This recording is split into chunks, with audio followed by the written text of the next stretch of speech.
Bonjour à toutes et à tous. Aujourd'hui, nous allons voir comment on peut utiliser l'une des dernières révolutions numériques, qui est l'IA, avec par exemple ChatGPT, qui est le plus connu d'entre eux. L'IA va devenir quelque chose de plus en plus important dans notre société, puisque l'intelligence artificielle permet de faire de nombreuses choses, comme écrire des dissertations, générer des photos, ou même inventer des pièces de théâtre. Aujourd'hui, nous allons voir comment on peut utiliser un IA pour vérifier nos devoirs. Nous allons donc aborder trois différentes parties pour faire ceci. La première partie sera une mise en garde pour éviter le plus possible les problèmes lorsque vous utilisez un IA. Ensuite, en deuxième partie, nous verrons comment faire pour utiliser le mieux possible ChatGPT. Et pour illustrer le tout, on utilisera l'exemple d'un TD de ressources humaines. Quand vous utilisez un IA, il faut faire très attention au plagiat. Le plagiat est l'acte de présenter le travail, les idées ou les paroles de quelqu'un d'autre comme les siens, sans donner crédit à la source d'origine. Cela peut inclure la copie directe de texte, de graphiques, de code ou même la paraphrase sans attribution appropriée.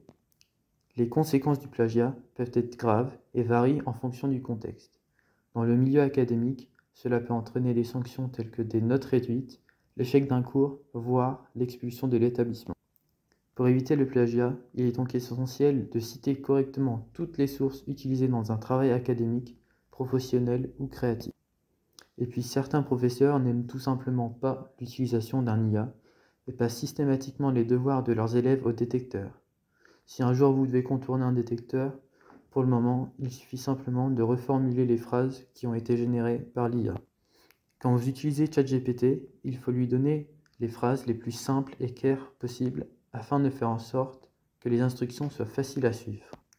Vous pouvez lui donner un contexte comme la formation que vous suivez et la matière pour qu'il puisse vraiment se mettre dans votre rôle.